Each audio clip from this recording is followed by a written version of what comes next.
ganon, palakpakan ng malakas na malakas ang ating Panginoon. Hallelujah! Praise God! Hallelujah! Purihin siya mga yaman! Woo!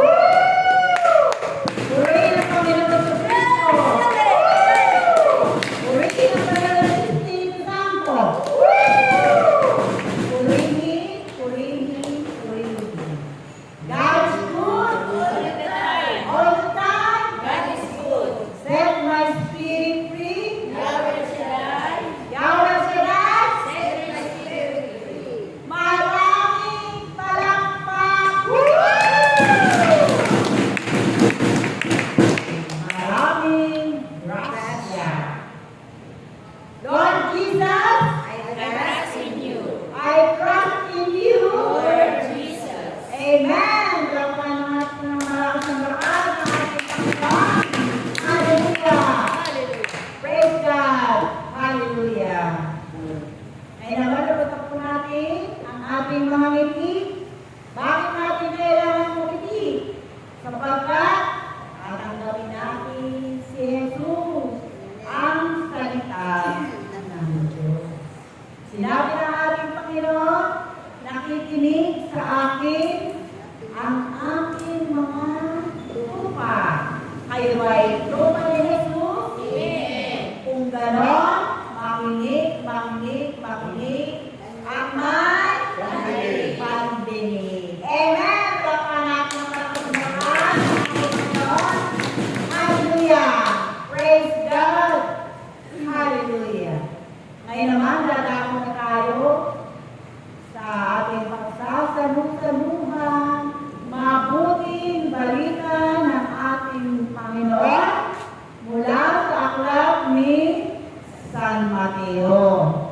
Kabanatang 10, talatang 24 hanggang 33.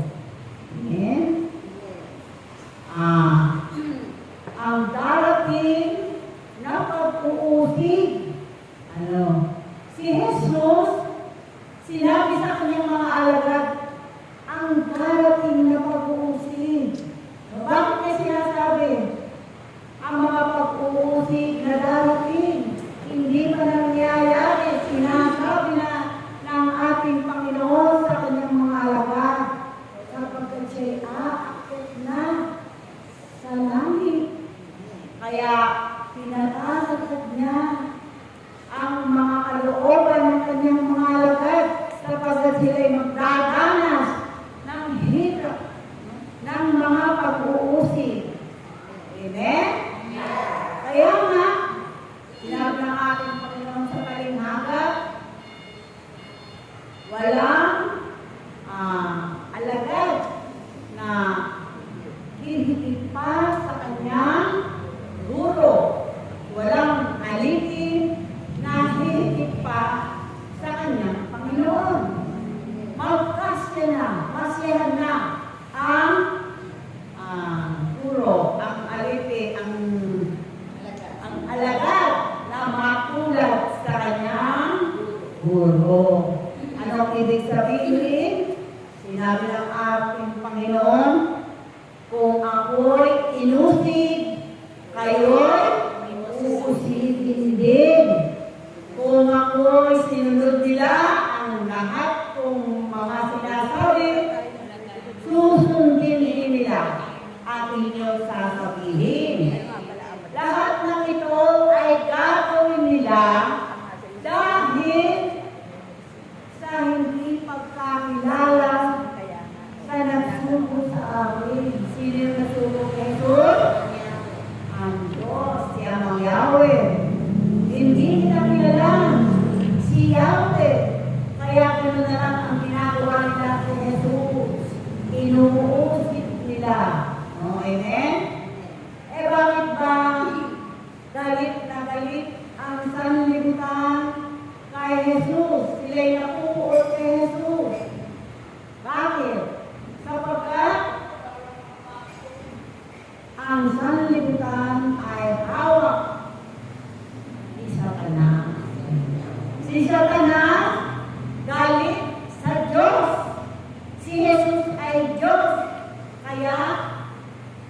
siya kay Jesus.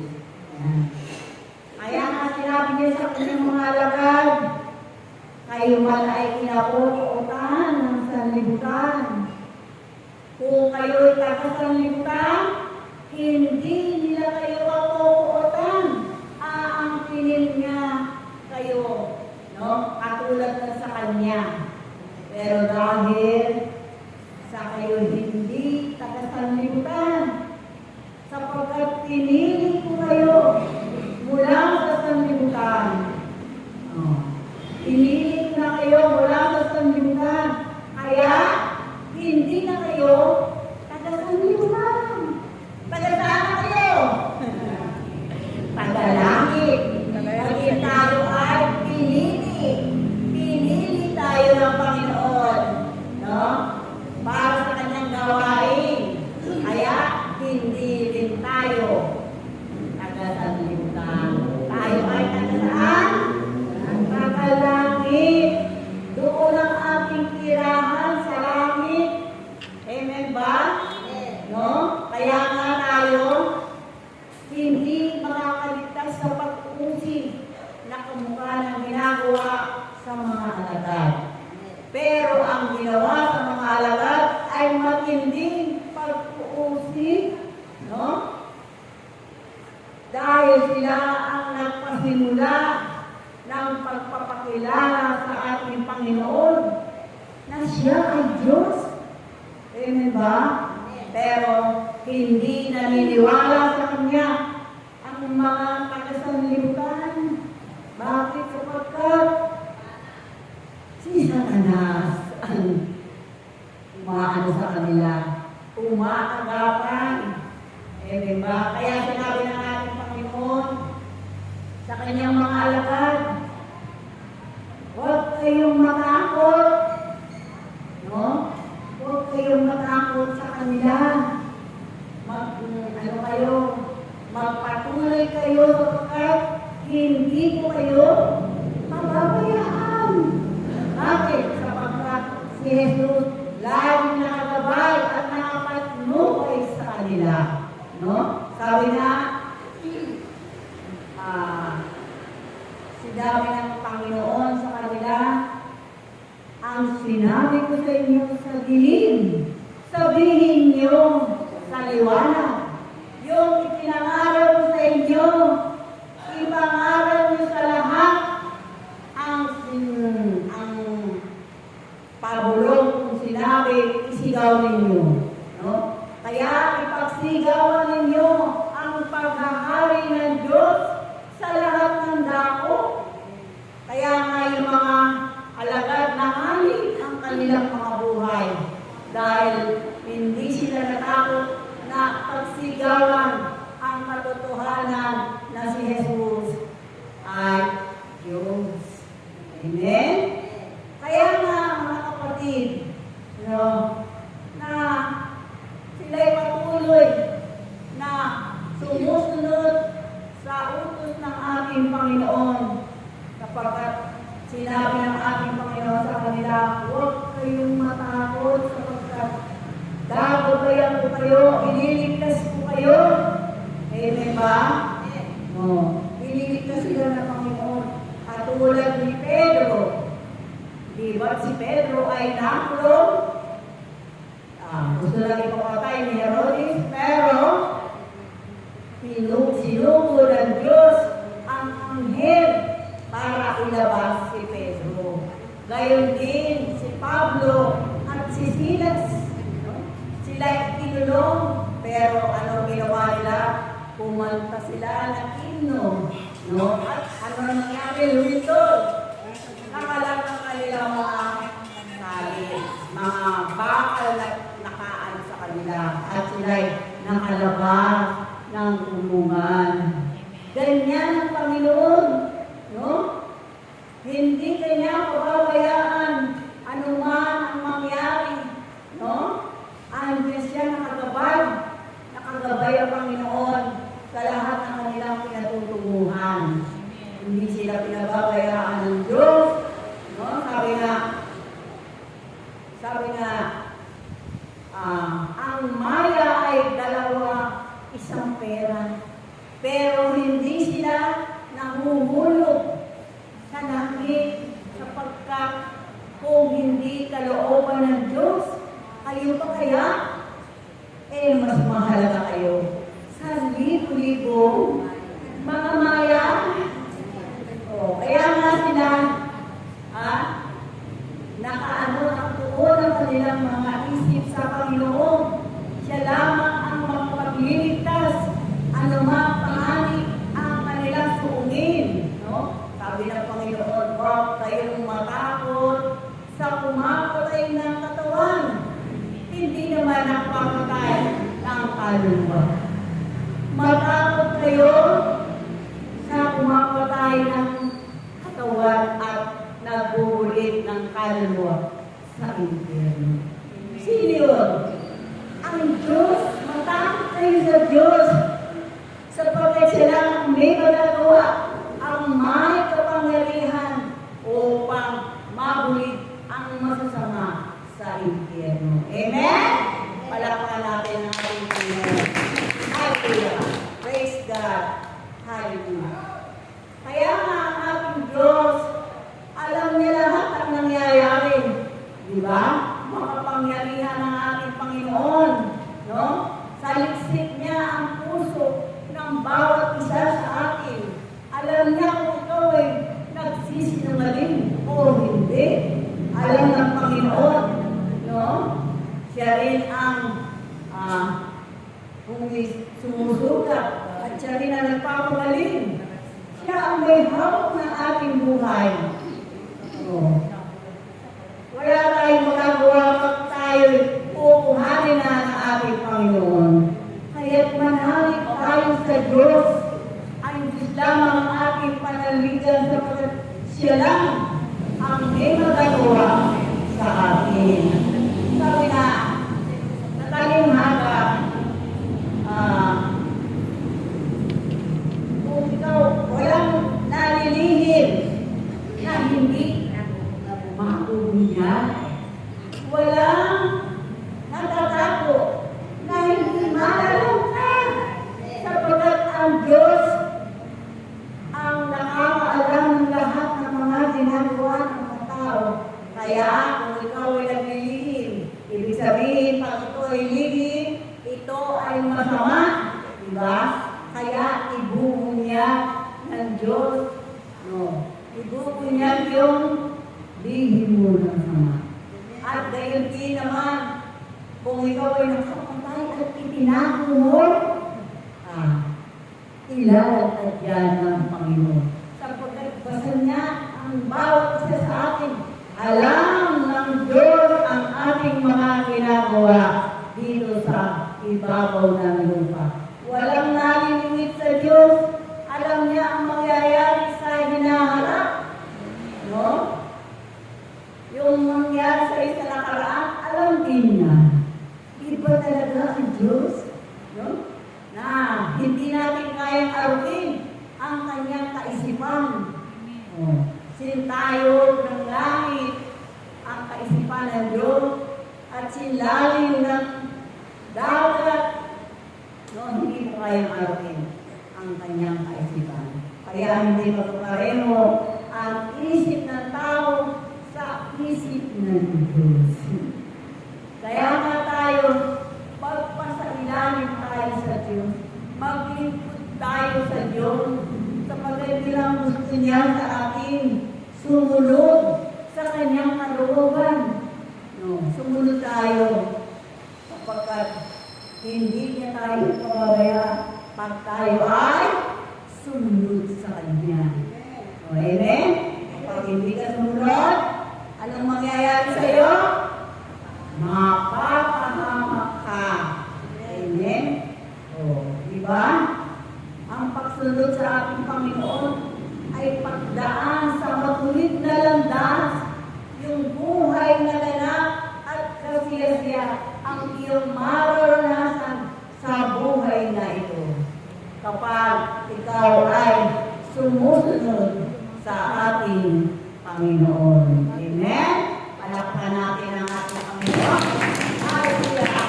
Praise God! Hallelujah! Sinabi na, Kung kikilalanin niyo ako sa harapan ng mga tao, kikilalanin ko kayo sa harapan ng aking amang nasa langit. O, diba? Kapag tayo kinilala natin ang ating Panginoon, kikilalanin din tayo pagdating natin doon. Ano? Sa langit. Eh, paano ba tayo kikilala? Makikilala ng Panginoon. Paano na ang gagawin natin para tayo kilalanin natin ang Panginoon? Kailangan makita na sa atin yung mga gawa ng Diyos. Makita sa atin si Kristo sa ating mga puso. Noong siya maniobra sa ating buhay at maggawa tayo ng mabuti sa ating kapwa at magkaroon tayo ng pagmamahal sa kapwa natin. Kasi yan ang gusto ng Diyos, ipalaganap ang kanyang pag-ibig sa lahat. Kaya pag tayo napunta sa langit, ibig sabihin, sasabihin ng Panginoon, pumasok ka na, ikilalanin ka ng Diyos sapagkat lahat ng kanyang gawa ay iyong sinunod ang kanyang mga utos. Amen?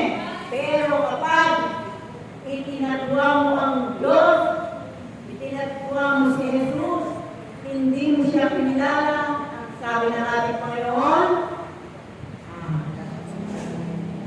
hindi rin kita kikilalanin sa harap ng aking amang nasa langit.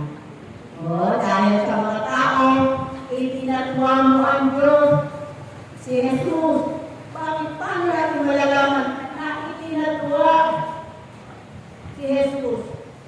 Sapagkat makikita yan sa mga gawa.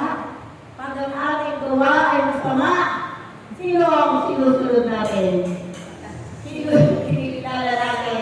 Tanan. Si Satanas ang kinikilala natin. Kapag ang mga ginagawa natin ay puro kasamaan. No? Kahit na sabi ng Panginoon, maraming tumatawag ng Panginoon, Panginoon, pero hindi makapapasok. Bakit? O, di ba? Mga pastor, sabi nila, nagpahayag kami ng mabuting balita, galing kami ng mga may sakit, nagpalayas kami ng demon. Ibig sabihin, binigyan sila ng kapangyarihan. No? Natanda na pag-ibig isang mananampalataya. Pero, bakit hindi sila nakapasok? Hindi sila nakapasok. Sabi ng ating Panginoon sa kanila, hindi ko kayo nakikilala. Magsilayas kayo. Sapagkat, ang paggawa kayo ng masama, yung pala ang mangyayari sa atin. Kapag tayo mapagawa ng masama, kahit na tayo ay nananalig at nananampalataya, hindi pa rin pala tayo maliligtas dahil sa masama na hindi natin, na ating mga ginagawa. No? Kaya kailangan natin, ang dapat natin gawin, seek first the kingdom of God. And all these things will add it unto you. Paghalit, pagsumikapan ninyo na kayo'y pagharian ng Diyos at ang kanyang gawin ang kanyang mga kalooban. Mabuhay sa kalooban ng Diyos at ang lahat ng mga hinihiling nyo, ibibigay ba? Ibibigay ng Diyos sapagkat gantimpala ng Diyos yan sa atin na sumusunod at maano sa Kanya. Tumakalima sa lahat ng Kanyang mga utos. Yan ang gusto ng Diyos. No? Tayo pabuksan sa langit. Dahil tayo doon ay residence na. Kapag dito sa lupa, hindi dito ang tunay natin tirahan. Doon sa langit, doon ang aking tirahan, ang tunay na aking kalalagyan sapagkat ang ating kapatid ay si Jesus na nasa langit na. No? Kaya nga, ano ginawa ni Jesus? Ipinaghanda na tayo ng bagong kirham. Amen? Di ba yan sabi niya sa kanyang mga alagad? Aalis ako para ipaghanda kayo ng inyong silid na matitiran sa langit, sa kaharian ng aking Ama. Sapagkat ang kaharian ng Ama ay maraming silid. Kaya nga tayo nananalig at nananampalataya na hindi tayo pababayaan ng ating Panginoong Jesucristo kung tayo ay sumusunod sa kanyang mga kalooban. Amen? Palakpakan natin ang ating Panginoon. Hallelujah! Praise God! Hallelujah! Hallelujah! Hallelujah! Hallelujah!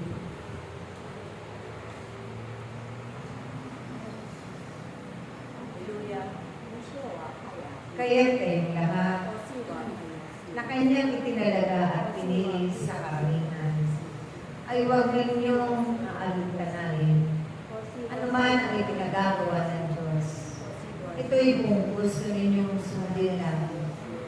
Dahil yan ang mga bagay na magbubukas sa inyo, patungo dun sa kanyang kaharian at marating ninyo sa tamang landasin ang buhay na walang hanggang. Kayo man narito pa, may buhay na naglalakbay sa sanib natin ito. Kasama ninyo lagi na palagi ang kasama ninyo ang Diyos sa araw-araw ng inyong mga pamumuhay. Ipagkatiwala lamang ninyo ang lahat ng mga pagsubok na yan, ang lahat ng mga suliranin ninyo na inyong nararanasan, higit sa inyong buhay paglilingkod. At nawa, huwag kayong padadala sa mga tukso ng pagkakasala na naroon lamang sa paligid ninyo upang kayo ay hindi mahuli sa apoy ng impyerno. Kayong lahat ay tatandaan at isapuso ninyo ang kanyang mga aral at sanayin ninyo ang inyong mga sarili sa paggawa ng mabuti at pagbabahagi nito. Pagpapalaganap ito kasabay ng pagpapalaganap ng kanyang mga salita na makapangyarihan sa lahat na magbibigay liwanag, pag-asa sa lahat ng makakapakinig ito at higit din sa lahat patuloy kayong mangarap ng mga tupa upang mailapit ninyo sa banal na panan ng Diyos dahil isa ito sa kanyang ginagawa at ang dating pagpapala ay laging sasaya.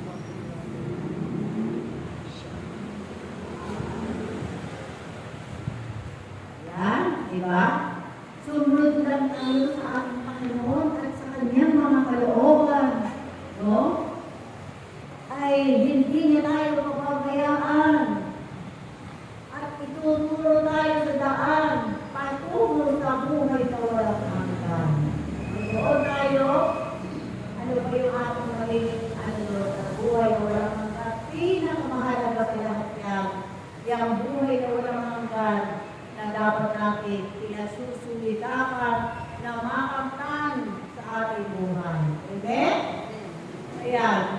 Kaya nga tayo mga kapatid, ang ano ko lang sa inyo? Tagubilin. Tatagubilin. Ayan. Lagi ko nakakalimutan yung tagubilin. Na tayo maglingkod ng tapat sa ating Panginoon. Manalig tayo sa Kanya at manatili tayo sa Diyos upang ang Diyos ay manatili sa atin. Ang maglingkod ng tapat hanggang bukas, ang siyang maliligtas. Amen! Kaya pa natin ang ating Panginoon. Hallelujah! Praise God! Hallelujah!